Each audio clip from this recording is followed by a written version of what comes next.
हाय बच्चे, क्या हाल है जी। बेटा लास्ट क्लास में हम लोगों ने अपनी पार्ट 3 जो मेरी केस स्टडी है न्यूमेरिकल की बुक है उसके पार्ट 3 के अंदर केस स्टडी नंबर 94 तक कर लिया था बच्चे। आज की क्लास में हम लोग करेंगे केस स्टडी 95 से 98। चार केस स्टडीज हम करेंगे जो कि तकरीबन 1 आवर के आसपास इस लेक्चर में कंप्लीट हो जाना चाहिए।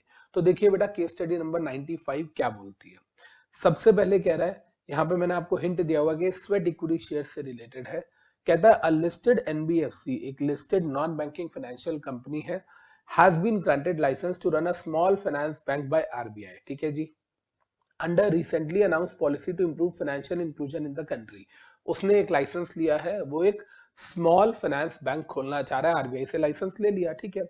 During the last 3 years the attrition rate for top level management employees was not too high. Attrition rate का मतलब होता है जो एम्प्लॉइज कंपनी को छोड़ के जा रहे हैं, मतलब रिजाइन हो रहे हैं, रिजाइन करके जा रहे हैं, रिटायरमेंट हो रही है। तो जब कंपनी के एग्जिस्टिंग एम्प्लॉइज कंपनी को छोड़ के जाते हैं दैट इज एट्रिशन रेट। तो ये कह रहा है कि पिछले 3 सालों में एट्रिशन रेट जो है it was not too high, मतलब हमारी कंपनी के जो टॉप लेवल के एम्प्लॉइज हैं वो हमें छोड़ के नहीं गए, जो टॉप लेवल मैनेजमेंट एम्प्लॉइज हैं वो हमें छोड़ के नहीं गए पिछले 3 सालों में। But as RBI has granted licences to many small banks, अब आरबीआई ने बहुत छोटे छोटे बैंक्स को लाइसेंस दे दिए हैं। Therefore promoters of the bank, अब ये एनबीएफसी को लगता है attrition rate will be high in coming period. अब ऐसा ना हो कि आरबीआई ने बहुत सारे छोटे छोटे बैंकों को लाइसेंस दे दिया है तो ये छोटे छोटे बैंक जो है ये बड़ी कंपनीज के एम्प्लॉइज को, टॉप लेवल के एम्प्लॉइज को खींचेंगे ज्यादा सैलरी देके। तो ऐसा ना हो कि हमारे एम्प्लॉइज को भी खींच ले। तो कहने का मतलब एज ऑन डेट हमारे टॉप लेवल के एम्प्लॉइज हमारे साथ ही हैं, एट्रिशन रेट बहुत कम है, कोई छोड़ के नहीं गया। लेकिन लगता है कि आरबीआई की पॉलिसी से बहुत छोटे छोटे बैंक्स बनेंगे और हमारे टॉप लेवल के एम्प्लॉइज को भी अब हमारा एट्रिशन रेट हाई हो जाएगा। लैंग्वेज पढ़िए क्या लिखी है, लैंग्वेज लिखिए bank feels, NBFC feels that attrition rate will be high in coming period. इसका मतलब हमारे जो एम्प्लॉइज हैं वो हमें छोड़ के जा सकते हैं टॉप लेवल के। तो अगर टॉप लेवल के एम्प्लॉइज छोड़ के जा सकते हैं और हम चाहते हैं वो ना जाए, हम उन्हें स्वेट इक्विटी शेयर्स देंगे।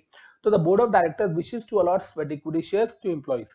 You being compliance officer of the bank advise the board about pricing of sweat equity shares. Advise the board, पहली बात तो जब बोर्ड को एडवाइस करना है तो याद रखिएगा जब भी हमारे एग्जाम में बोर्ड नोट आता है, बोर्ड को एडवाइस करना आता है तो वो लेटर की फॉर्मेट में होता है। मैंने आपको एक बार पहले भी बताया हुआ है। तो इसका मतलब ये किस फॉर्मेट में होगा, to the board of directors. अगर कंपनी का नाम दिया हुआ है, लिस्टेड एनबीएफसी है या कंपनी का नाम दिया होता तो हम इसके नीचे कंपनी का नाम भी लिखते। सब्जेक्ट क्या है, हम बोर्ड ऑफ डायरेक्टर्स को किस पे गाइड कर रहे हैं, pricing of sweat equity shares to employees. Listed NBFC है, लिस्टेड कंपनी है, तो इसके ये अपने एम्प्लॉइज को, टॉप लेवल के एम्प्लॉइज को स्वेट इक्विटी शेयर्स देना चाहती है ताकि वो छोड़ के ना जाए कंपनी। तो कहता है जी उस एनबीएफसी को आप बताओ, आप उनके कंप्लायंस ऑफिसर हो, आप बताओ कि जो स्वेट इक्विटी शेयर्स वो इशू करना चाहते हैं वो कम से कम किस प्राइस पे होने चाहिए। सबसे पहले तो आप फॉर्मेट समझो, to the board of directors, subject में हेडिंग आ गई डियर सर और ma'am, right. In the same manner last में यहां मैंने लिख दिया कंपनी सेक्रेटरी। कंपनी सेक्रेटरी या इन्होंने क्या क्वेश्चन में क्या दिया हुआ, company secretary, you being compliance officer. तो यहां पर मैं कंपनी सेक्रेटरी की जगह क्या लिख दूंगा, कंप्लायंस ऑफिसर। सीएस नहीं आएगा, यहां मैं लिख दूंगा कंप्लायंस ऑफिसर कंपनी सेक्रेटरी की जगह, राइट। जो क्वेश्चन में दिया वही आपको नीचे लिखना है। इतनी बात तो हमें समझ आई। अच्छा मुझे एक चीज बताओ, pricing of sweat equity shares की बात कर रहा है, क्या pricing of sweat equity shares हमने पढ़ा था जब हमने स्वेट इक्विटी शेयर रेगुलेशंस करी थी। तो याद करो हम लोगों ने पढ़ा था कि सर स्वेट इक्विटी शेयर्स के अंदर सबसे पहले तो सेक्शन 54 ऑफ कंपनीज एक्ट में भी बोला हुआ है कि स्पेशल रेजोल्यूशन पास करना पड़ेगा। बिना स्पेशल रेजोल्यूशन के हम लोग कभी भी नहीं दे सकते हैं स्वेट इक्विटी शेयर्स अपने एम्प्लॉइज को, हाँ या ना। तो सर एसआर तो पास करना पड़ेगा। तो जब एसआर पास जिस जनरल मीटिंग में हो रहा है उससे 30 दिन पहले की जो डेट होती है उसे हम रेलेवेंट डेट बोलते हैं, याद कीजिए। इतना समझ आ रहा है। सबसे पहली चीज एसआर चाहिए, एसआर जनरल मीटिंग में पास होगा, उस एसआर से 30 डेज पहले की जो डेट होगी उसको क्या बोलेंगे, रेलेवेंट डेट। तो देखिए मैंने यहां लिखा हुआ है, नोट देखिए, रेलेवेंट डेट क्या कह रहा है ये, कह रहा है जी relevant date for this purpose means the date which is 30 days prior to the date on which the meeting of general body of shareholders is convened in terms of section 54।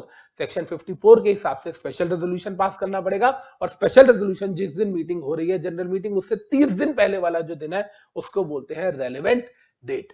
Sir ये बात तो समझ आ गई कि GM से 30 days वाला जो दिन है वो रेलेवेंट डेट है, लेकिन इस रेलेवेंट डेट की रेलेवेंस क्या है? क्या रेलेवेंस है इसकी? रेलेवेंस ये है कि इस रेलेवेंट डेट से पिछले 2 हफ्ते या इस रेलेवेंट डेट से पिछले 26 हफ्ते, आई रिपीट, इस रेलेवेंट डेट से लास्ट 2 वीक्स या लास्ट 26 वीक्स की वीकली क्लोजिंग प्राइस का, हाई और लो क्लोजिंग प्राइस का एवरेज लेंगे। मैं क्या बोल रहा हूं, पहले तो समझो एक डेट है, उस डेट से पिछले 2 हफ्ते या पिछले 6 महीने या 26 वीक्स, 2 वीक्स या 26 वीक्स, 26 वीक्स मतलब 6 मंथ्स हो गया, तो एक रेलेवेंट डेट होगी, उससे पिछले 2 हफ्ते या पिछले 6 महीने का हमने डाटा लेना है। तो वो रेलेवेंट डेट कौन सी है? जनरल मीटिंग में जब एसआर पास हुआ उससे 30 डेज पहले की जो डेटा है वो रेलेवेंट डेट है। अब उस रेलेवेंट डेट से हम क्या करेंगे? पिछले 2 हफ्तों का डाटा लेंगे। देखिए क्या कह रहा है, कह रहा है the average of weekly high and low of the closing prices of the related equity shares during the 2 weeks preceding the relevant date। 2 weeks पहले तो आप ये समझो, ध्यान से समझिएगा, हमने क्या किया? हमने देखा रेलेवेंट डेटा है, जनरल मीटिंग में जब शेयर होल्डर्स का एसआर पास किया वहां से 30 दिन पहले की रेलेवेंट डेटा है। फिर हमने देखा हमारे जो कंपनी है वो लिस्ट कहां थी, बीएससी पे थी, एनएससी पे थी या दोनों पे थी। अगर तो एक पे लिस्ट थी फिर तो कोई दिक्कत नहीं, अगर दोनों पे लिस्टेड थी तो हम देखेंगे पिछले 26 हफ्तों में ज्यादा ट्रेडिंग किस पे हुई है, वो वाली स्टॉक एक्सचेंज को हम कंसीडर करेंगे। आई रिपीट, अगर एक ही स्टॉक एक्सचेंज है फिर तो कोई दिक्कत नहीं है, एक से ज्यादा है तो हम क्या देखेंगे? देखिए मैंने यहां लिखा हुआ है, if the shares are listed on more than one stock exchange, अगर शेयर्स एक से ज्यादा स्टॉक एक्सचेंज पे लिस्टेड है but quoted on only one, मतलब लिस्ट तो 2 या 3 पे है लेकिन ट्रेडिंग एक पे ही होती है, बाकी 2 पे ट्रेडिंग ही नहीं होती, तो फिर तो इसका मतलब जिस पे ट्रेडिंग, एक्टिव ट्रेडिंग हो रही है सिर्फ उसी का डाटा ले लो। देखो क्या लिखा है, if the shares are listed on more than one stock exchange, मान लो एक नेशन वाइड स्टॉक एक्सचेंज है बॉम्बे स्टॉक एक्सचेंज, दूसरी मान लो है लखनऊ स्टॉक एक्सचेंज, तो बॉम्बे या कानपुर स्टॉक एक्सचेंज, तो moral of the story is if the shares are listed on more than one stock exchange but coded only on one, quoted मतलब trading एक पे ही होती है, then the price on such stock exchange shall be consider. फिर कहते हैं जो फॉर्मूला हम लगाएंगे उसमें वही वाली स्टॉक एक्सचेंज का प्राइस लेंगे जिसपे ट्रेडिंग होती है। लेकिन कहता है मान लो बीएससी एनएससी 2 पे लिस्टेड है, दोनों नेशन वाइड है, दोनों पे ट्रेडिंग होती है, तो क्या होगा? If the share price is coated on more than one stock exchange, coated means traded, then the stock exchange where the highest trading volume is there during that date shall be considered। इसका मतलब क्या हुआ कि relevant date, जो हमारी relevant date आई है, जो हमारा रेलेवेंट डेट है जनरल मीटिंग से 30 दिन पहले वाली जो हमारी डेट है, कहता है उस दिन हम देखेंगे रेलेवेंट डेट पे कि बीएससी एनएससी किस पे ज्यादा ट्रेडिंग हुई है, जिस पे हुई है फिर उसको उसी स्टॉक एक्सचेंज का हम फॉर्मूला लगाएंगे प्राइस के ऊपर। इतनी बात समझ आ रही है? क्लियर है? सबसे पहले हमारा क्वेश्चन क्या था, एक एनबीएफसी है, एनबीएफसी जो है पूरी कहानी थी, घूम फिर के आ रहा था स्वेट इक्विटी शेयर्स देना, उसका बोर्ड नोट बनाओ, बोर्ड को एडवाइस करो। To the board of directors, subject dear sir madam, last में कंप्लायंस ऑफिसर या कंपनी सेक्रेटरी जो भी आप हो। अब बीच में आएगा हमारा मेन एलिमेंट बॉडी, बॉडी में आंसर होगा। इसके अंदर हम बता रहे हैं sir regulation number 7 of the sweat equity shares क्या बोलती है, इसके अंदर बोलती है कि हम सबसे पहले तो सेक्शन 54 के हिसाब से एसआर पास करना होता है। एसआर जनरल मीटिंग में पास होता है, जिस जनरल मीटिंग में एसआर पास होगा या जिस दिन पोस्टल बैलेट के थ्रू होगा उससे 30 डेज पहले की जो डेटा है वो रेलेवेंट डेटा है। रेलेवेंट डेट पे हम देखेंगे क्या हमारे शेयर्स एक से ज्यादा स्टॉक एक्सचेंजेस पे लिस्टेड है, एक पे, अगर एक पे है कोई दिक्कत नहीं है, उसी स्टॉक एक्सचेंज पे हम फॉर्मूला लगा देंगे। अगर एक से ज्यादा पे है लेकिन ट्रेडिंग एक पे ही होती है तो भी कोई दिक्कत नहीं है। दिक्कत आएगी जब एक से ज्यादा पे है, बीएससी एनएससी पे और दोनों पे ट्रेडिंग होती है, तो हम देखेंगे रेलेवेंट डेट वाले दिन किस पे ज्यादा ट्रेडिंग हुई है, फिर उस स्टॉक एक्सचेंज को हम सिलेक्ट करेंगे। उसको सिलेक्ट करने के बाद क्या होगा, देखिए कहता है अब हम वहां फॉर्मूला लगाएंगे। क्या फॉर्मूला लगाएंगे? Weekly high and low of the closing prices related during 2 weeks, और ये भी सेम कह रहा है weekly high and low during last 6 months. पहले तो एक चीज समझो आप, ये वीकली हाई एंड लो का मतलब क्या होता है समझिए, इधर देखिए, हालांकि हमने इसको मेन क्लास में भी समझा था।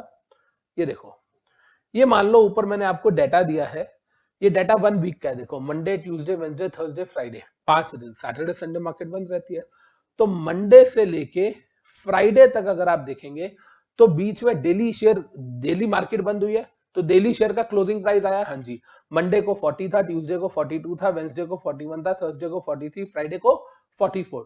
तो लोएस्ट प्राइस क्या आया इस वीक का, मंडे टू फ्राइडे इस पर्टिकुलर वीक का लोएस्ट प्राइस क्या आया, 40, और हाईएस्ट प्राइस क्या आया, 44।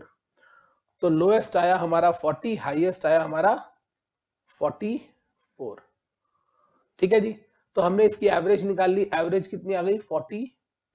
तो कहना इसे कि ये एक वीक का एवरेज प्राइस आ गया, सोच के बताओ, ये एक वीक का जो क्लोजिंग प्राइस है उसके हाई और लो की एवरेज आ गई, हाँ या ना? हमने क्या किया, एक वीक में Monday to Friday daily closing price देखा, 5 दिन में लोएस्ट क्लोजिंग प्राइस कब था, हाईएस्ट क्लोजिंग प्राइस कब था, उसको प्लस करके डिवाइड बाय 2 कर दिया, एक वीक की एवरेज आ गई। ऐसे ही हमें क्या करना है, लास्ट 6 मंथ्स की एवरेज निकालनी है। 6 मंथ्स मतलब 26 वीक्स, 26 हफ्ते होते हैं, एक साल में 52 वीक्स होते हैं, तो 6 मंथ्स में हमारे 26 वीक्स होते हैं। तो हमें 26 वीक्स की एवरेज निकालनी है। तो जैसे ये एक वीक की एवरेज हमने निकाली 42, ऐसे हम प्लस प्लस हर वीक की निकालेंगे, तो क्या 26 प्राइस आ जाएंगे। सोचो, वीक 1 का मंडे टू फ्राइडे में यही फॉर्मूला लगाया, फिर वीक 2 का मंडे टू फ्राइडे में यही फॉर्मूला लगाया, वीक 3 का, ऐसे करते करते हम 26 हफ्तों का करेंगे तो 26 प्राइस आ जाएंगे इस 42 की तरह। तो उनको हम प्लस करके डिवाइडेड बाय 26 करेंगे, तो वो हमारा एवरेज आ गया। तो देखिए यहां पर क्या कह रहा है, the average of weekly high and low of the closing price during last 6 months preceding the relevant date, वो जीएम से 30 डेज पहले वाली जो डेट थी वहां से पिछले 6 महीने। और यहाँ कह रहा है average of weekly high and low during the last 2 weeks preceding the relevant date, मतलब रेलेवेंट डेट से पिछले 2 हफ्ते में भी ये फॉर्मूला लगाओ। तो 2 हफ्ते का लगाएंगे तो वीक 1 में निकाला, वीक 2 में निकाला, दोनों को डिवाइड बाय 2 कर दिया, तो उसका एवरेज प्राइस आ गया। इसी तरीके से 26 हफ्तों का एक एक प्राइस निकाला, जैसे अभी मैंने ऊपर आपको ये फॉर्मूला बताया, इस तरीके से हमने पर वीक के निकाले तो 26 प्राइस आ गए, डिवाइडेड बाय 26 किया, तो उसके बाद हमारा वो 26 की एवरेज आ गई। कहता है वो उन दोनों में से विच एवर इज हायर, वो हमारा मिनिमम प्राइस होगा स्वेट इक्विटी शेयर्स का। Whichever is higher shall, तो हमारा जो प्राइस है, देखो ये लाइन पढ़ो, price of sweat equity shares shall not be less than higher of the following. इस इन दोनों में से विच एवर इज हायर, कम से कम उतना तो price of sweat equity share होना चाहिए। फिर चाहे कंपनी अपने एम्प्लॉइज को सस्ते में दे या फ्री में दे, हमको पता है कंपनी डिस्काउंट पे शेयर इशू नहीं कर सकती, सेक्शन 53 ऑफ कंपनीज एक्ट बोलता है, लेकिन 54 बोलता है कि not with standing anything contained in 53, मतलब ओनली स्वेट इक्विटी शेयर्स ऐसे हैं जो डिस्काउंट पे इशू किए जा सकते हैं। यस और नो बच्चे, राइट। तो क्या यहां पर हम लोगों को ये पूरा आंसर याद हो गया, यहाँ कंपनी सेक्रेटरी की जगह कंप्लायंस ऑफिसर लिख लेना। तो क्या हमें पूरा आंसर याद हो गया? बिल्कुल sir. To the board of director, subject आ गया प्राइसिंग के बारे में, फिर डियर सर मैडम, फिर आया कि हाँ जी हम आपको बता रहे हैं स्वेट इक्विटी शेयर्स की प्राइसिंग के बारे में related to SEBI sweat equity share regulation 2002। जी रेगुलेशन 7 है जो प्राइसिंग की बात करती है, जिसमें बोला गया है रेलेवेंट डेट से पिछले 2 हफ्ते की एवरेज या रेलेवेंट डेट से पिछले 26 हफ्ते 6 महीने की एवरेज ले लो वीकली क्लोजिंग प्राइस की हाई और लो की। रेलेवेंट डेट कौन सी होगी सर? जो जीएम वाला दिन है या जो अपने वोटिंग वाला दिन है उससे 30 दिन पहले जो डेटा है।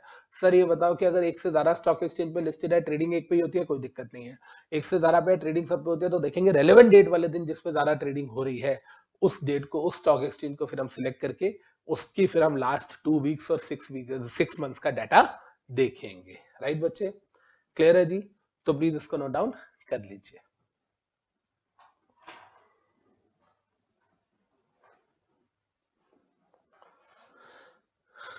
की को क्या हो गया है? डन।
वीकली एवरेज कैसे निकालते हैं वो भी लिख लीजिएगा। Monday, Tuesday, Wednesday, Thursday, Friday, ये एक वीक के क्लोजिंग प्राइस दिए हैं 40, 42, 41, 43, 44। तो पूरे वीक में लोएस्ट क्लोजिंग प्राइस क्या था, हाईएस्ट क्लोजिंग प्राइस क्या था, दोनों को प्लस करके डिवाइड बाय 2 किया, तो ये एक वीक की एवरेज आ गई। अब इस तरीके से हमने हाई और लो में 2 वीक्स की निकालनी है, और या 6 मंथ्स 26 की वीक्स की निकालनी है। 2 वीक्स की निकालेंगे तो लास्ट में जैसे ये 42 आया, जैसे इसके अंदर लास्ट में ये 42 आया, वैसे 2 वीक्स का निकाल के डिवाइड बाय 2 कर देंगे, ऐसे ही 26 हफ्तों का निकाल के डिवाइडेड बाय 26 कर देंगे।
हाँ जी, तो हमें समझ आ गया कि pricing of sweat equity shares के लिए स्वेट इक्विटी शेयर रेगुलेशन 2002 की रेगुलेशन 7 है। रेलेवेंट डेट जो जीएम से 30 डेज पहले की होती है, वो जीएम जिसमें एसआर पास किया जाता है, उस डेट से हम देखेंगे उस डेट पे किस स्टॉक एक्सचेंज पे सबसे ज्यादा ट्रेडिंग हो रही है, उसको हम बेस मानेंगे और उसमें लास्ट 2 वीक्स की या लास्ट 26 वीक्स के जितने ट्रेडिंग सेशंस है वीकली हाई एंड लो की एवरेज निकालेंगे और फिर वो जो एवरेज आ जाएगी उसमें देखेंगे 2 वीक्स की एवरेज का प्राइस ज्यादा आ रहा है या 26 वीक्स की, जो भी ज्यादा होगा that should be the minimum price of sweat equity shares. फिर कंपनी चाहे तो उसको डिस्काउंट पे दे अपने एम्प्लॉयज को, चाहे तो फ्री में दे, राइट जी। चले आगे। अब देखिए बेटा, अब ये बात कर रहा है केस स्टडी नंबर 96 की। यहाँ क्या कह रहे हैं देखते हैं अभी हम। केस स्टडी नंबर 96 कह रही है सेबी सस रेगुलेशन 2011 की है, ये 7 मार्क्स की हमारे एग्जाम में आई हुई है। देखते हैं क्या कह रही है। An unlisted public company acquirer, examiner ने बताओ हमें पहले ही बता दिया ये एक्वायरर है, इससे ज्यादा और एग्जामिनर हमारे लिए क्या करे। Doing business of exporting steel and it is a part of the promoter group Moria Hotels India Limited, a company listed on a stock exchange। मतलब एक लिस्टेड कंपनी जो है उसके प्रमोटर ग्रुप में एक अनलिस्टेड पब्लिक कंपनी है। एक listed company है, उसके प्रमोटर ग्रुप में एक अनलिस्टेड पब्लिक कंपनी है। In view of improving its efficiency, MHIL is planning to restructure its group. Acquirer has agreed to enter into a scheme of arrangement where shares held by promoter group companies, 8 companies will be transferred to it। मतलब promoter group में जो 8 companies है, वो 8 में से जो total 8 companies थी उनके सबके शेयर्स इनके पास आ जाएंगे। ठीक है जी। Post merger share holding of the acquirer in the company will increase from 2 to 24%। तो पोस्ट मर्जर ये जो एक्वायरर है, आप ये समझ लो जो पहले प्रमोटर शेयर होल्डिंग थी उसमें बहुत सारे प्रमोटर्स थे, उसमें से कुछ प्रमोटर्स जो है वो इनको शेयर्स देने को तैयार है और इनकी शेयर होल्डिंग जो पहले 2% थी, ये अनलिस्टेड पब्लिक कंपनी जो एक्वायरर है, ये जो अनलिस्टेड पब्लिक कंपनी है एक्वायरर, देखिए ये जो अनलिस्टेड पब्लिक कंपनी है एक्वायरर, इस एक्वायरर के शेयर्स 2% से 24% हो जाएंगे। However, overall promoter shareholding will remain unchanged।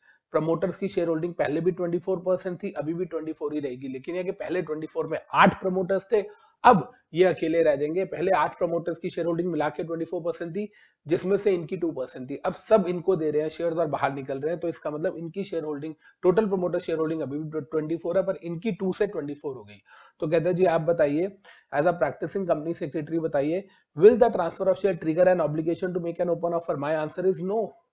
अगर हम बात करते हैं कि क्या ट्रिगर, अगर हम बात करें तो क्या यहाँ पर ट्रिगर होगा, टच होगा, ट्रिगर टच होता है 3 regulation 3 sub regulation 1, regulation 3 sub regulation 2, regulation 4 या रेगुलेशन 5, इनमें ट्रिगर टच होता है। अगर आपको बताओ तो रेगुलेशन 3 सब रेगुलेशन 1 में हम सबको पता है 25% की अगर लिमिट टच होती है, थ्रेशोल्ड लिमिट ट्रिगर पॉइंट, तो पीएडीपीएस देना पड़ता है, ओपन ऑफर देनी पड़ती है।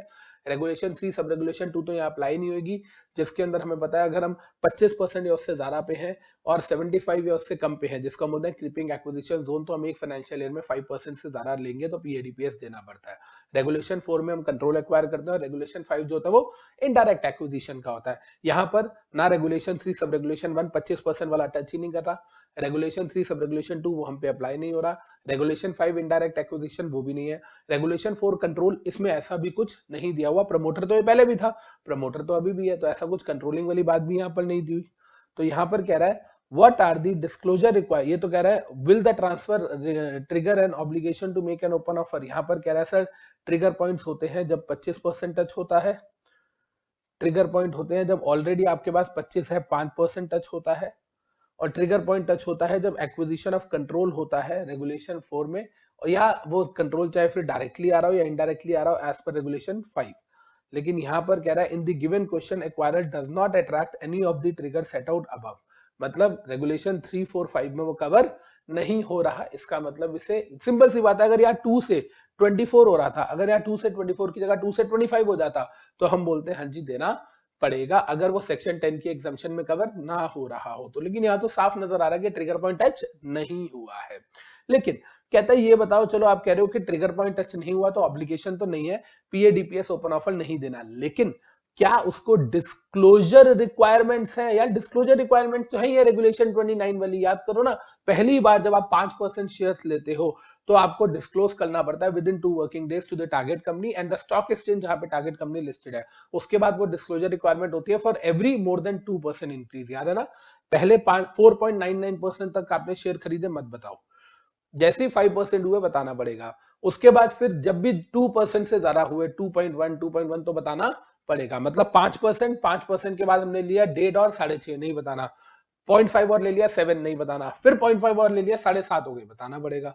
तो मतलब 5% पे बताना है। और उसके बाद हर बार जब भी 2% से ज्यादा, 5 के बाद जब 7 पार करोगे, 7 के बाद जब 9 पार करोगे, 9 के बाद जब 11 क्रॉस करोगे तो बताना पड़ेगा। देखो यही वाली बात डिस्क्लोजर की मैंने यहाँ लिखी हुई है, ये सब हमने बहुत डिटेल में पढ़ा था। देखिए एक्वायरर जो है वो target company and stock exchange को डिस्क्लोज करेगा अबाउट एक्विजिशन और disposal with in 2 working days. तो इसका मतलब क्या हुआ कि इस केस में ओपन ऑफर पीएडीपीएस देने की जरूरत नहीं है, लेकिन हाँ उसको यहाँ पर जो disclosure to target company and stock exchange है एज पर रेगुलेशन 29 वो देना पड़ेगा। राइट जी।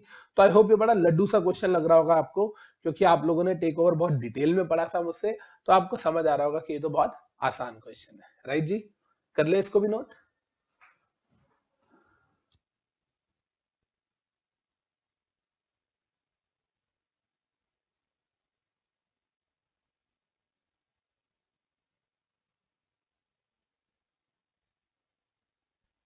इतनी बात हमें याद है ना अच्छी तरह, लिखने से पहले मैं एक बार दोबारा से रिवाइज करा दूं।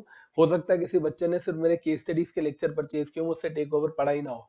रेगुलेशन 3 सब रेगुलेशन 1 क्या बोलती है? अगर आप किसी भी कंपनी के 25% शेयर्स लेते हो, वोटिंग राइट लेते हो, वहां वोटिंग राइट पे फोकस है, तो कहता है आपका ट्रिगर पॉइंट टच होगा, आपको पीएडीपीएस ओपन ऑफर देना पड़ेगा। रेगुलेशन 3 सब रेगुलेशन 2 क्या बोलती है? अगर आप 25 ऑलरेडी 25 और मोर पे हो, लेस 75 और लेस पे हो, तो एक फाइनेंशियल ईयर में 5% से ज्यादा लेते हो तो भी पीएडीपीएस देना पड़ेगा। रेगुलेशन 4 बोलते हैं कंट्रोल एक्वायर कर रहे हो तो भी देना पड़ेगा। रेगुलेशन 5 बोलते हैं कि अगर आप डायरेक्ट इनडायरेक्ट एक्विजिशन कर रहे हो, आप एक कंपनी को एक्वायर कर रहे हो, उसके अंदर कोई और इंडियन लिस्टेड कंपनी है, क्योंकि आप उसे एक्वायर कर रहे हो तो मतलब आप एक कंपनी, आप एच को खरीद रहे हो, आप एच को एक्वायर कर रहे हो, एच के अंडर एक ऐसा जो इंडियन, जो उसकी सब्सिडरी है इंडियन लिस्टेड कंपनी है, वो भी तो आपके पास आ जाएगी। तो direct acquisition of H will be deemed as indirect acquisition of S. तो कहता है इन सारे ही केसेस में जो ट्रिगर पॉइंट है वो हमें, जो पीएडीपीएस ओपन ऑफर है वो हमें देनी पड़ती है। लेकिन इस केस में 2 to 24% हुआ है, रेगुलेशन 3 सब रेगुलेशन 1 का ट्रिगर पॉइंट टच नहीं हुआ है, इसलिए हमको यहाँ कोई पीएडीपीएस या ओपन ऑफर की जरूरत नहीं है, ना पब्लिक अनाउंसमेंट देना, ना डिटेल पब्लिक स्टेटमेंट, ना ओपन ऑफर। लेकिन हाँ डिस्क्लोजर अंडर रेगुलेशन 29 तो देना ही पड़ेगा। अच्छा इसी क्वेश्चन में अगर मैं यहाँ लिख देता it will increase from 2 to 4%, 2 to 24 की जगह 2 to 4 होता, 2 से 4 हो गया, तो क्या होता? सर फिर तो डिस्क्लोजर भी नहीं देना पड़ता, क्योंकि डिस्क्लोजर तो तब देना पड़ता है जब पहली बार 5% टच हो, उसके बाद हर 2% क्रॉस पे। तो अगर 2 to 4% होता तो फिर तो रेगुलेशन 29 में डिस्क्लोजर की भी जरूरत नहीं थी। अब तो क्लियर है? श्योर? तो अच्छी तरह इसको नोट डाउन कर लो।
बेटा आई होप हमें इस केस स्टडी में ये बात अच्छी तरह क्लियर हो गई है कि regulation 3 sub regulation 1, regulation 3 sub regulation 2, regulation 4 and regulation 5 ये वो रेगुलेशंस है जहां पर ओपन ऑफर या यू कैन से पीएडीपीएस देना ऑब्लिगेटरी होता है।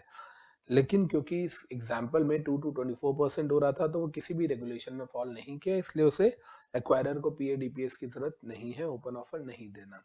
लेकिन हाँ, क्योंकि वो 5% और उससे मोर हो रहा है और हर बार 2% से ज्यादा में भी जो डिस्क्लोजर रिक्वायरमेंट होती है स्टॉक एक्सचेंज और टारगेट कंपनी को वो देना पड़ेगा। तो इसका मतलब हमें डिस्क्लोजर देना पड़ेगा, लेकिन ट्रिगर पॉइंट टच नहीं हो रहा है या कोई भी थ्रेशोल्ड लिमिट टच नहीं हो रही है जिसकी वजह से पीएडीपीएस या ओपन ऑफर की रिक्वायरमेंट नहीं है।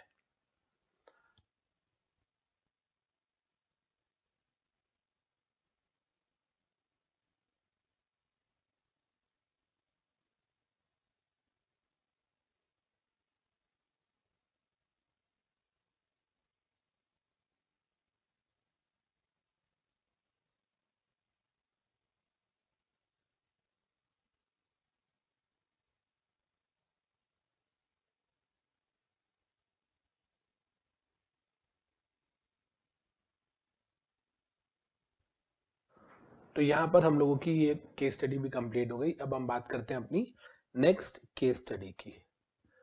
बेटा ये जो केस स्टडी नंबर 97 है ये बहुत ही इंपॉर्टेंट बड़ी मजेदार केस स्टडी है। ध्यान से सुनिएगा ये क्या कहता है, it's very very very important, मतलब एक अच्छे लेवल की केस स्टडी है। देखिए कहता है the price of equity share of a listed company that is next dial limited, एक कंपनी है उसका नाम है next dial limited, increased from ₹10 to high of ₹50 that is 500%, 10 रुपए से 50 रुपए हो गया ड्यूरिंग 1 अप्रैल 2018 से 30 सितंबर 2018। मतलब ये 6 महीने के अंदर 5 गुना हो गया, 500% हो गया। अभी आपको 10 से 50 शायद बहुत ज्यादा ना लग रहा हो, लेकिन एक शेयर जो 60,000 रुपए 70,000 रुपए का चल रहा है, अगर वो 60,000 से सीधा 3 लाख का हो जाए, 3 लाख रुपीस का, तो सोचो कितना ज्यादा होगा। तो एनडीएल हैड एंटर्ड इनटू, अब ये क्यों हुआ, कहता है NDL had entered into a share purchase agreement with a proposed acquirer, इनका एक शेयर परचेज एग्रीमेंट हुआ था एक्वायरर के साथ 40, जिसमें 40% of the subscribed equity capital acquire होनी थी 31 अगस्त 2018 को। 2018 को कुछ एक्विजिशन होने वाला था शेयर परचेज एग्रीमेंट के अकॉर्डिंगली, और वो शेयर परचेज एग्रीमेंट की अगर हम कहते हैं जिससे मैनेजमेंट में चेंज हो जाना था, और हमें पता है मैनेजमेंट में चेंज होना, प्रमोटर्स बदल जाना, डायरेक्टर्स बदल जाना जो है ये प्राइस सेंसिटिव होता है, इसकी वजह से प्राइस में इफेक्ट होता है। The initial discussion on the deal was made on 1 अप्रैल, 1 अप्रैल 2018, ये डेट जो है इंपॉर्टेंट है, इसको अलग से मार्क कर लेते हैं। 1 अप्रैल 2018 को डिस्कस हुआ था, एसपीए साइन हुआ था 25 अप्रैल 2018 को शेयर परचेज एग्रीमेंट, और उसको एग्जीक्यूट करना था 31 अगस्त 2018 को। ठीक है जी। तो 1 अप्रैल 2018 को डिस्कशन हुआ कि हाँ यार क्या ऐसा कुछ हो सकता है, एक नॉर्मल मीटिंग हुई, और 25 को हमने वो शेयर परचेज एग्रीमेंट साइन कर लिया। 25 अप्रैल को एग्जीक्यूट कब किया हमने, 31 अगस्त को। तो कहता है जी सबसे पहले तो ये बताइए, आगे कह रहा है ड्यूरिंग 1 अप्रैल टू 30 सितंबर, इस 6 महीने के अंदर अंदर promoter and his wife dealt in the script, promoter और उसके वाइफ ने स्क्रिप्ट, स्क्रिप्ट नहीं स्क्रिप्ट आएगा, टी नहीं आएगा, टाइपोग्राफिकल एरर है, स्क्रिप्ट आएगा या स्क्रिप्ट या स्क्रिप्ट एस। तो जो प्रमोटर और उसकी वाइफ है उसने डील किया। अब प्रमोटर और उसकी वाइफ ने अगर ट्रेडिंग करी है तो ये ऑब्वियस सी बात है कि भाई ये तो इनसाइडर ट्रेडिंग है। आपके पास एक अनपब्लिश प्राइस सेंसिटिव इंफॉर्मेशन थी कि हमारी कंपनी ऐसे ऐसे एग्रीमेंट कर रही है, इसको एग्जीक्यूट करेगी, कंट्रोल चेंज हो जाएगा, और हमें पता था इससे प्राइस में फ्लक्चुएशन आएगी, तो प्रमोटर और उसकी वाइफ ने ट्रेडिंग करी। तो कहता है यस ये इनसाइडर ट्रेडिंग है, ये तो कंफर्म्ड है, इसमें तो कोई दो राय ही नहीं, पता ही चल रहा है। Define unpublish price sensitive information, सबसे पहला तो बड़ा इजी है, अनपब्लिश प्राइस सेंसिटिव इंफॉर्मेशन क्या होता है ये बताओ। पहले पार्ट को बढ़ो, मतलब पहले पार्ट का क्वेश्चन से कोई लेना देना ही नहीं है। Define unpublish price sensitive information, unpublish price sensitive information, आपको एक चीज पता है कि पहले होती थी SEBI prohibition of insider trading regulation 1992, उसमें डेफिनेशन होती थी पीएसआई की, प्राइस सेंसिटिव इंफॉर्मेशन की। लेकिन जब 2015 में नई रेगुलेशन आई तो इसमें डेफिनेशन आई यूपीएसआई की, अनपब्लिश प्राइस सेंसिटिव इंफॉर्मेशन। मतलब ध्यान से सुनना मैं क्या बोल रहा हूं, प्राइस सेंसिटिव इंफॉर्मेशन ऐसा वर्ड इनसाइडर ट्रेडिंग रेगुलेशंस में नहीं है। अब वर्ड क्या है, UPSI, unpublished price sensitive information. वो क्या होती है, कहता है unpublished price sensitive information which means any information relating to a company और इट्स सिक्योरिटीज डायरेक्टली और इनडायरेक्टली जो जनरल पब्लिक के पास अवेलेबल नहीं है, that is not generally available which upon becoming generally available, अभी अवेलेबल नहीं है और जब अवेलेबल हो जाएगी it will materially affect the price of these securities and shall ordinarily including but not restricted to information relating to the following। कहता है sir इसका मतलब एक ऐसी इंफॉर्मेशन जो कंपनी और उसके शेयर से रिलेटेड है, सिक्योरिटीज से रिलेटेड है, जो अभी जनरल पब्लिक के पास नहीं है, जब आएगी तो वो बहुत ज्यादा इंपैक्ट करेगी प्राइस ऑफ सिक्योरिटीज को। और कहता है उसके कुछ एग्जांपल्स हैं, देखिए यहाँ पे लाइन क्या लिखी हुई है, कहता है ऑर्डिनरली इंक्लूड्स दिस, ये जो नीचे वाले कहता है ये सब होता है, इसके अलावा और भी, but not restricted to this, मतलब इसके अलावा और भी कोई चीज प्राइस सेंसिटिव हो सकती है। तो देखिए कंपनी के रिजल्ट्स अच्छे बुरे आना, कंपनी के रिजल्ट्स अच्छे बुरे आना, यस ये प्राइस सेंसिटिव है। कंपनी इंटरिम डिविडेंड वगैरह दे रही है या पिछले साल से ज्यादा डिविडेंड दे रही है, कंपनी का कैपिटल स्ट्रक्चर चेंज हो रहा है, कंपनी जीरो डेट कंपनी बन गई है, जीरो डेट कंपनी, अब कंपनी पे कोई कर्जा नहीं है, जैसे ये बात न्यूज में आएगी शेयर का प्राइस बढ़ेगा। मर्जर डीमर्जर, कंपनी का कोई कॉर्पोरेट रिस्ट्रक्चरिंग हो रही है, ये बहुत बड़ी बात है भाई, किसी कंपनी को टाटा या रिलायंस ने खरीद लिया तो जिस कंपनी को खरीदा उसका प्राइस तो बढ़ना ही बढ़ना है। चेंजेस इन केएमपी, अगर हम इधर बात करें तो ये यहाँ 5th पॉइंट में फॉल कर रहा है, 5th पॉइंट के अंदर, क्योंकि यहां पर देखिए क्या लिखा हुआ है, और यहाँ 4th में भी कर रहा है, एक्विजिशन हो रहा है 40% शेयर्स का, जिसकी वजह से मैनेजमेंट में कंट्रोल चेंज हो रहा है। तो कहता है क्या ये वाली अगर हम बात करें, ये अनपब्लिश प्राइस सेंसिटिव है, अगर हम देखें, हम बात कर रहे हैं अब सेकंड की, whether there was any unpublished price sensitive information, whether there was any. हम सबको पता है ना कि भाई कंपनी ने एक नया प्लांट शुरू किया है, कंपनी को best corporate of the world का अवार्ड मिला है, ये सारी अच्छी न्यूज है। दोनों भाइयों में झगड़ा हो गया, एक भाई ने दूसरे भाई को गोली मार दी, जैसे आपको पता हो, अगर आपने पॉन्टी चड्डा के बारे में सुना हो, वेव्स कंपनी के बारे में, तो एक ब्रदर ने दूसरे ब्रदर को गोली मार दी थी। जब रिलायंस अलग हुए थे दोनों भाई 2006 के अंदर, उस टाइम पर दोनों भाई जब अलग हुए थे तो मार्केट ने उसको नेगेटिवली लिया था, रिलायंस का शेयर प्राइस फॉल हुआ था। तो ऐसा कई बार ऐसा होता है, जैसे ही फेसबुक ने रिलायंस जियो के अंदर इन्वेस्टमेंट करी उसका प्राइस बढ़ गया। तो मोरल ऑफ द स्टोरीज की ऐसी जितनी भी न्यूज है, कॉर्पोरेट न्यूज, जो कि आपके शेयर के प्राइस को इफेक्ट कर सकती है, जैसी बाहर आएंगी, इसको हम अनपब्लिश प्राइस सेंसिटिव इंफॉर्मेशन बोलते हैं। और इस केस में अगर हम बात करते हैं, the promoter of next dial limited was involved in the negotiation for fixing the share price. जब वो बात हो रही थी, जब शेयर परचेज अग्रीमेंट हो रहा होगा, तो क्या उस टाइम पर प्रमोटर्स बैठे होंगे उस मीटिंग में 1 अप्रैल 2018 को? यस, बैठे होंगे। Therefore, it is alleged that promoter had dealt in the shares of the company while in possession। उनके पास अनपब्लिश प्राइस सेंसिटिव इंफॉर्मेशन थी और फिर भी उन्होंने ट्रेडिंग की, ये गलत है। और तो और उन्होंने अपनी वाइफ को भी ये बात बताई, he has also communicated directly or indirectly to his wife, who in turn has also traded in the shares of the company। तो इसका मतलब क्या हुआ, प्रमोटर ने खुद तो ट्रेडिंग करी अपनी वाइफ को भी बताई। तो यस, ये अनपब्लिश है, गलत है। What will be the date of UPSI? UPSI की डेट क्या होगी? देखो बातचीत हुई थी, अगर हम बात करें 1 अप्रैल को, ये देखिए इधर 1 अप्रैल को डिस्कशन हुआ था, लेकिन डिस्कशन से कुछ नहीं होता। 1 अप्रैल को डिस्कशन हुआ, पता नहीं मैच्योर होता कि नहीं। अग्रीमेंट कब साइन हुआ? 25 अप्रैल को। तो जिस दिन अग्रीमेंट साइन हुआ है वो डेट हो गई, क्योंकि अब तो कंफर्म है कि अग्रीमेंट हुआ तो एग्जीक्यूट होएगा। डिस्कशन तो आए दिन किसी के भी साथ होते रहते हैं। तो यहाँ 1 अप्रैल जिस दिन डिस्कशन हुआ वो नहीं होगी डेट, जो डेट ऑफ यूपीएसआई होगी वो कौन सी होगी? 25 अप्रैल, जिस दिन अग्रीमेंट साइन हुआ था। क्लियर है बच्चे ये बात? डन जी।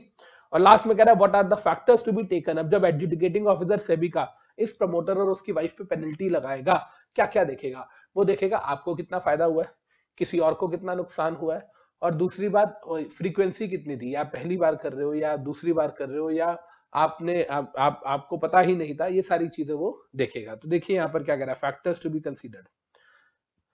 पहले यहाँ देखते हैं, कह रहा है जी डेट कौन सी है? कहता है सर जिस दिन एसपीए साइन हुआ 25 अप्रैल, वो डेट मानी जाएगी, that will be date of UPSI. While imposing monetary penalty under section 15J of the SEBI Act, क्या क्या देखेगा adjudicating officer? Amount of disproportionate gain और अनफेयर एडवांटेज, आपको क्या हुआ है, वेनेवर क्वांटिफिएबल, कितना पैसा आपने कमाया है या कितना नुकसान होने से आपने बचाया है। आपने शेयर्स बेच दिए, शेयर का प्राइस, आपने शेयर खरीदे उसके बाद प्राइस बढ़ गया तो कितना मुनाफा हुआ, आपने शेयर बेचे उसके बाद गिर गया तो कितना नुकसान आपने अवॉइड कर दिया, वो उसे क्वांटिफाई करेगा। Amount of loss cost to an investor, आपकी वजह से आपको कितना फायदा हुआ, दूसरों को कितना नुकसान हुआ है, वो चीज देखेगा। और लास्ट में कहता है रेपिटेटिव नेचर ऑफ डिफॉल्ट, आपने वो 1 अप्रैल से 30 सितंबर के बीच में कितनी नंबर ऑफ ट्रांजैक्शंस की थी, कितनी बार सेल परचेज की थी।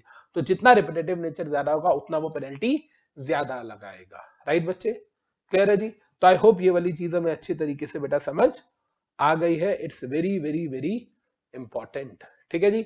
यूपीएसआई क्या है उसकी डेफिनेशन दी गई है। क्या ये यूपीएसआई है? बिल्कुल है। डेट क्या थी? जिस दिन डिस्कशन हुआ है, जिस दिन साइनिंग, डिस्कशन तो होते रहते हैं, signing is the main date of unpublished price sensitive information. और कहता है फैक्टर्स, आपने आपको क्या फायदा हुआ या आपने कौन सा अपना नुकसान बचाया, दूसरों को आपकी वजह से क्या नुकसान हुआ, और उस स्पैन में आपने कितनी बार इनसाइडर ट्रेडिंग करी है। Repetitive nature of default, right. Clear है जी। तो प्लीज इसको नोट डाउन कर लीजिए, one of the important question.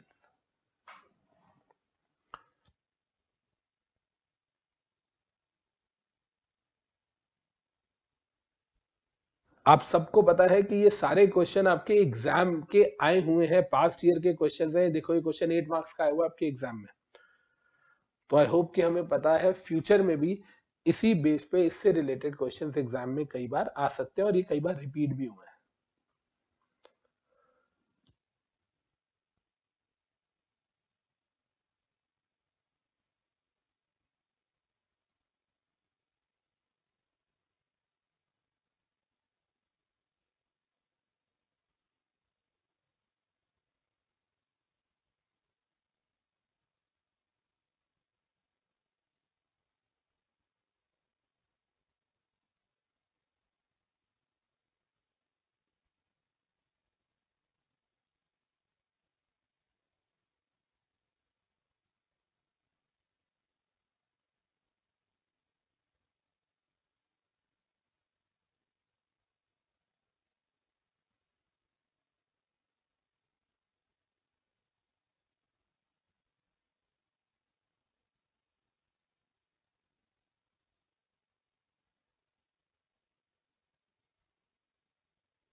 SEBI का एडजुडिकेटिंग ऑफिसर क्या क्या फैक्टर्स कंसीडर करेगा आप पे पेनल्टी इंपोज करते हुए?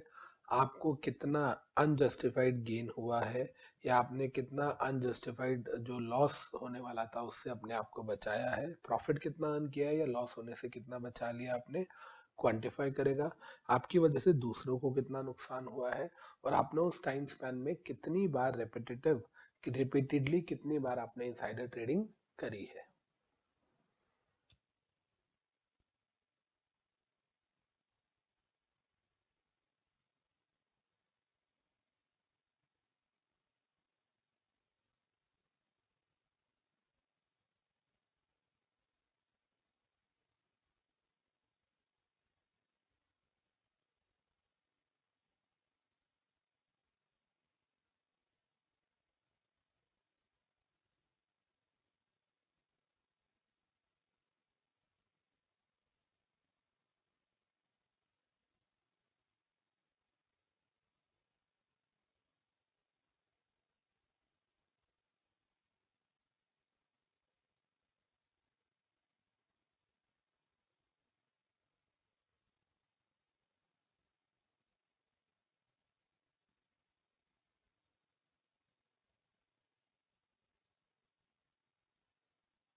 तो बेटा यहाँ पर हम लोगों को एक इम्पॉर्टेंट चीज याद रखनी है कि जिस दिन डिस्कशन हुआ था वो डेट यूपीएसआई वाली नहीं होगी। जो रेलेवेंट डेट ऑफ यूपीएसआई होगी, जिस दिन माना जाएगा कि हमें अनपब्लिक सेंसिटिव इन्फॉर्मेशन मिली थी और पब्लिक के सामने ये इन्फॉर्मेशन नहीं आई थी, वो डेट होगी जिस दिन शेयर परचेज अग्रीमेंट साइन हुआ था।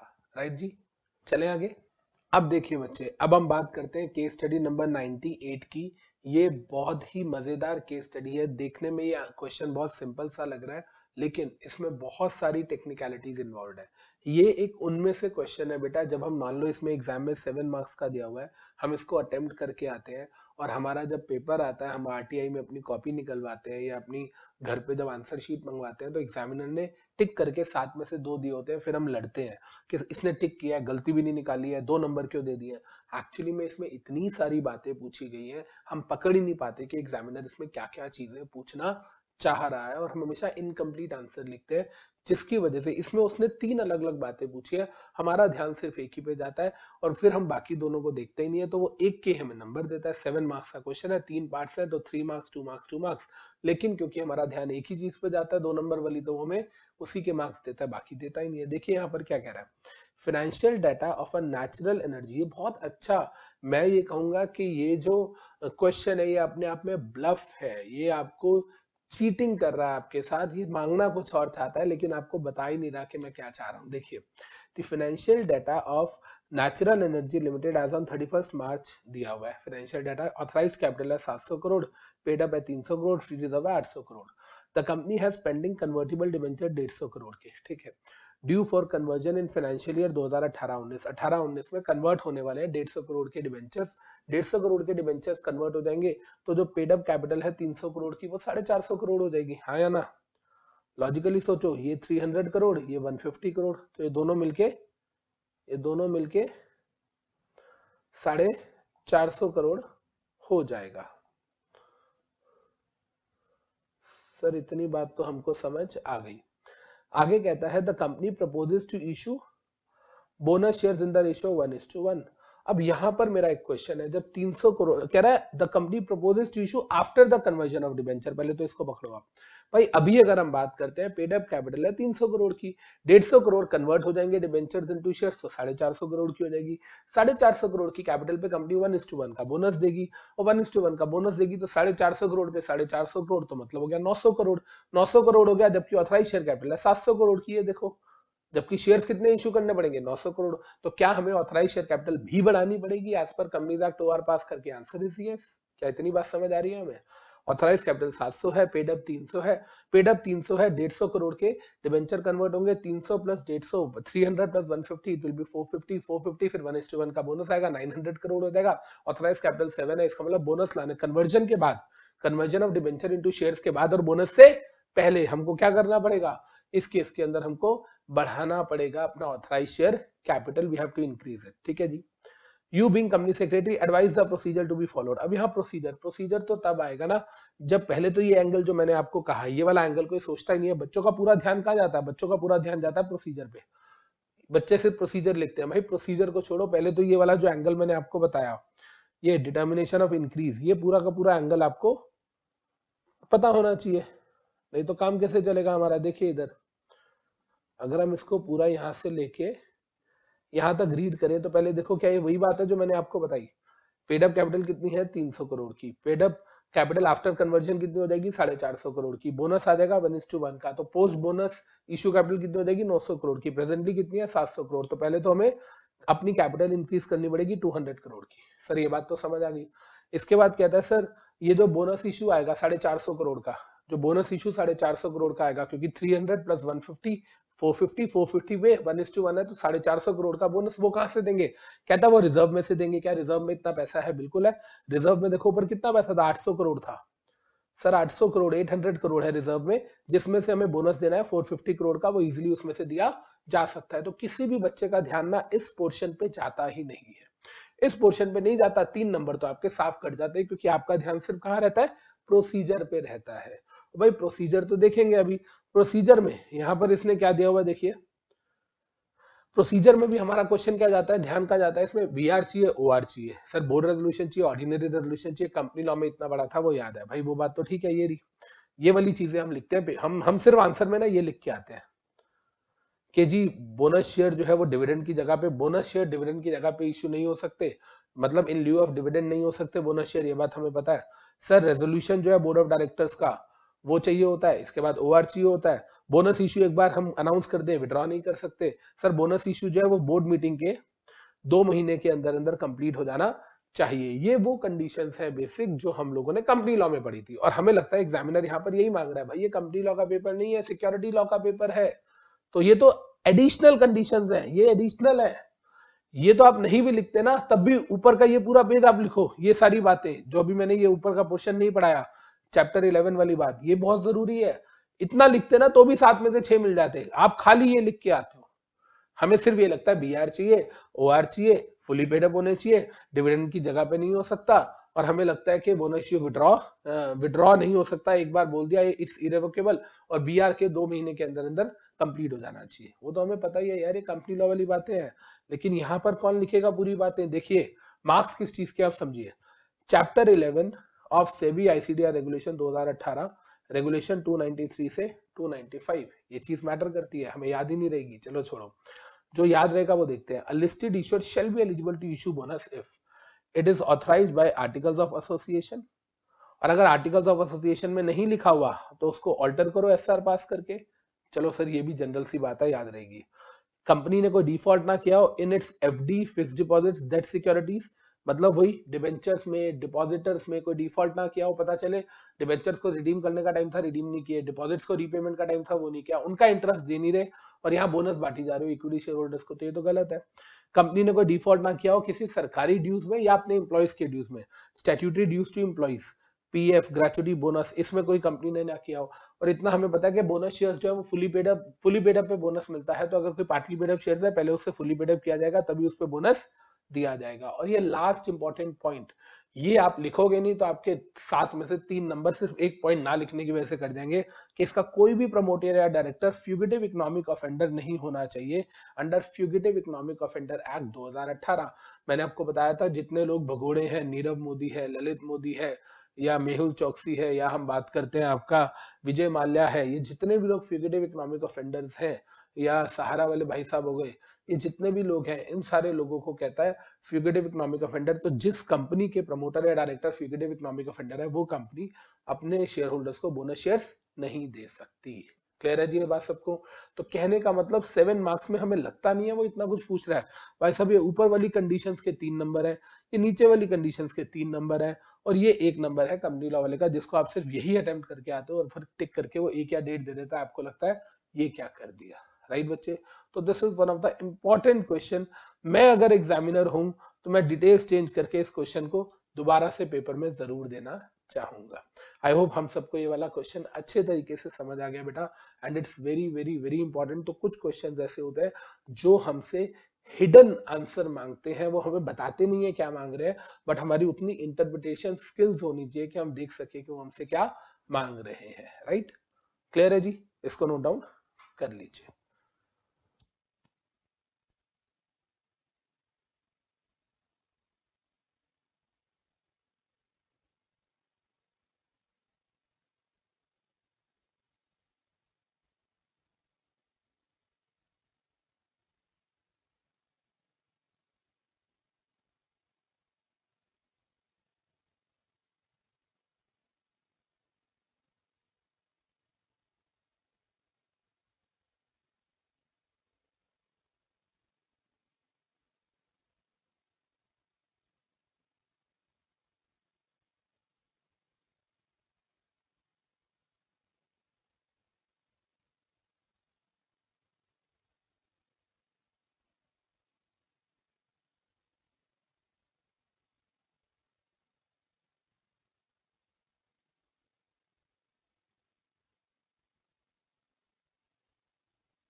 बेटा आई होप हमें इतनी बातें क्लियर है कि ग्रेचुटी, प्रोविडेंट फंड, ये सब रिटायरमेंट बेनिफिट्स होते हैं जो एक एम्प्लॉय को मिलते हैं at the time of retirement, या बोनस होता है जो हमें हर अकाउंटिंग ईयर में, मतलब हर साल देना पड़ता है। जनरली हर लॉ में वर्ड फाइनेंशियल ईयर आता है, लेकिन बोनस एक्ट में अकाउंटिंग ईयर आता है। और अब जो बोनस एक्ट है वो कोड ऑन वेजेस 2019 के अंदर मर्ज हो गया है। ये बेसिक बातें हमें लेबर लेजिस्लेशन से रिलेटेड पता होनी चाहिए।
रेगुलेशन 293 बोलता है, कंपनीज एक्ट के साथ साथ सेबी बोलता है आर्टिकल्स में लिखा होना चाहिए तो ही बोनस शेयर इशू कर सकते हैं, नहीं लिखा तो ऑल्टर करो उसको, एसआर पास करके उसमें प्रोविजन डालिए। कंपनी ने अपने कोई भी डेट सिक्योरिटी, डिबेंचर, बॉन्ड्स या डिपॉजिट्स में कोई इंटरेस्ट या प्रिंसिपल में या रीपेमेंट रिडम्पशन में कोई डिफॉल्ट ना किया हो, कंपनी के एम्प्लॉयज को कोई आउटस्टैंडिंग ड्यूज ना हो, कंपनी में प्रमोटर डायरेक्टर फ्यूगिटिव इकोनॉमिक ऑफेंडर्स ना हो, एंड कोई भी पार्टली पेड अप शेयर है तो उसको उसके लिए पहले उसको फुली पेड अप में कन्वर्ट किया जाएगा। पहले पार्टली पेड अप को फुली पेड अप में किया जाएगा, मतलब मेंबर से पैसे मांगो, उसके बाद ही बोनस के लिए एलिजिबल होंगे।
300 करोड़ की paid up capital 150 crore debenture share में कन्वर्ट हो जाएंगे, तो पेड अप शेयर कैपिटल हो जाएगी 450 करोड़, 1:1 का बोनस होगा 900 करोड़, ऑथराइज कैपिटल है 700 करोड़ की, तो 200 करोड़ से पहले ऑथराइज कैपिटल बढ़ानी पड़ेगी। एंड बोनस 450 करोड़ का है, वो रिजर्व एंड सरप्लस 800 करोड़ के, उसमें से आराम से दिया जा सकता है।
पॉइंट नंबर थर्ड में यहाँ लिखा हुआ है bonus issue shall be completed within 2 months from the date of approval of board of directors. जब बोर्ड मीटिंग हुई थी, बीआर पास हुआ था, वहां से 2 महीने में, wherein the decision to announce bonus issue was taken subject to the approval of shareholders. BR plus OR चाहिए होता है, तो जिस मीटिंग में बीआर पास हुआ था, वहां से 2 महीने में बोनस इशू जो है वो कंप्लीट हो जाना चाहिए।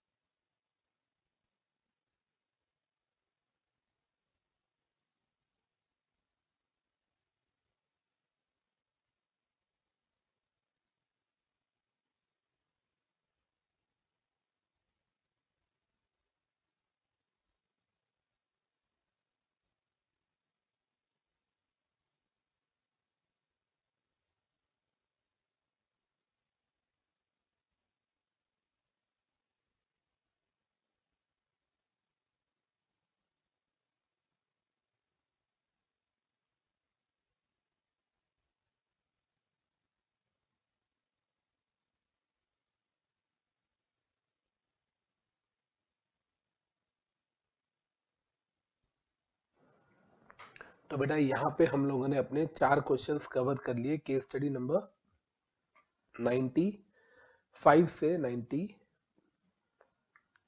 तक। 95, 96, 97, 98। 95 क्लियर है। Pricing of sweat equity share section 54 of company law बोलता है ओआर चाहिए, सॉरी एसआर चाहिए, स्वेट इक्विटी शेयर्स के लिए एसआर चाहिए, और कहता है वो एसआर जिस जनरल मीटिंग में पास करोगे आप, तो वो उससे 30 डेज पहले वाली रिलेवेंट डेट है, और रिलेवेंट डेट पे जिस स्टॉक एक्सचेंज पे सबसे ज्यादा ट्रेडिंग है उसको कंसीडर करना है, लास्ट 6 मंथ्स की या 2 वीक्स की एवरेज निकाल लेना क्लोजिंग प्राइस की। और जो प्राइस आएगा हाई लो का एवरेज आएगा वो मिनिमम प्राइस होगा। ठीक है सर, ये बात हमें समझ आ चुकी है। इसके बाद यहाँ पर आता है सेक्शन केस स्टडी नंबर 96। ये बात कर रहा था वही कि इस केस में 2 to 24% हुआ, प्रमोटर्स में इंटर से ट्रांसफर हुआ, ट्रिगर टच नहीं हुआ। ट्रिगर टच नहीं हुआ तो भी नहीं देना है, मतलब पीएडीपीएस ओपन ऑफर नहीं देना। ट्रिगर टच हो भी जाता तो भी हम देखते हैं कि क्या regulation 10 sub regulation 1 clause A के अंदर 5 केसेस होते हैं, हो सकता है उसके अंदर एग्जाम्पशन आ जाती है अगर हम प्रमोटर से ले रहे हैं और वो और हम दोनों प्रमोटर से पिछले 3 सालों से। ये बात हमें रेगुलेशन 10 में एग्जाम्पशन में पढ़ाई जाती है। पर यहाँ वो ये पूछ ही नहीं रहा, पूछ रहा है ट्रिगर कब टच होता है, डिस्क्लोजर रिक्वायरमेंट कब देनी होती है, वो दोनों हमें पता है। ट्रिगर 3 4 5 में टच होता है, डिस्क्लोजर देना होता है 29 के अंदर। ये भी हमें समझ आ गया। अनपब्लिश प्राइस सेंसिटिव इन्फॉर्मेशन की डेफिनेशन दी गई है पीआईटी रेगुलेशंस 2015 के अंदर, और कहता है कि इस केस के अंदर तो ये यूपीएसआई ही है क्योंकि शेयर परचेज अग्रीमेंट हुआ है और इसमें प्रमोटर को पता था, उसने फिर भी अपनी वाइफ को बताया, तो ये ट्रेडिंग भी गलत है। यूपीएसआई की डेट कौन सी मानी जाएगी, 25 तारीख मानी जाएगी। और आगे कहता है कि जो एओ है आप पे, जो adjudicating officer, AO adjudicating officer of SEBI आप पे पेनल्टी लगाएगा। वो देखेगा कितने का अनफेयर एडवांटेज हुआ आपको, आपकी वजह से कितने का लॉस हुआ है दूसरों को। और रेपिटेटिव नेचर, वो 1 अप्रैल से 30 सितंबर 6 महीने में प्राइस 500% बढ़ाया। आपने कितनी बार कितने नंबर ऑफ ट्रांजेक्शन में आपने इनसाइडर ट्रेडिंग करी है, नंबर ऑफ रेपिटेटिव इवेंट्स। और ये 98 हमें समझ आ गया। ऑथराइज कैपिटल 700 है, पेड अप 300 है, 150 करोड़ के कन्वर्टिबल डिवेंचर है, वो कन्वर्ट होके 450 हो जाएगी, 450 हो जाएगी, 1:1 का बोनस है तो 450 प्लस 450 900 करोड़ हो जाएगा। ऑथराइज कैपिटल है 700 करोड़, 200 करोड़ से ऑथराइज कैपिटल पहले बढ़ानी पड़ेगी और 450 करोड़ का जो बोनस इशू आएगा वो रिजर्व में से दे दिया जाएगा क्योंकि रिजर्व एंड सरप्लस में 800 करोड़ पड़े हैं। कंडीशन सेबी वाली और कंपनी लॉ वाली ऑलमोस्ट सेम है, बस एक इंपॉर्टेंट चीज है इसमें, वो एम्प्लॉयज वाली बात भी आ गई। इसके अंदर एम्प्लॉयज वाली बात के साथ एक नया पॉइंट भी आ गया, फ्यूगिटिव इकोनॉमिक ऑफेंडर वाला, कि अगर आपकी कंपनी जो बोनस देना चाह रही है, अगर उस कंपनी के अंदर प्रमोटर या डायरेक्टर फ्यूगिटिव इकोनॉमिक ऑफेंडर डिक्लेयर हुआ अंडर फ्यूगिटिव इकोनॉमिक ऑफेंडर एक्ट 2018, तो फिर वो कंपनी भी बोनस शेयर इशू नहीं कर सकती है। राइट जी। तो यहाँ पर हमारी आज की क्लास कंप्लीट हो गई बेटा। फिर मिलेंगे नेक्स्ट क्लास में नई केस स्टडीज के साथ। Till then take care, bye.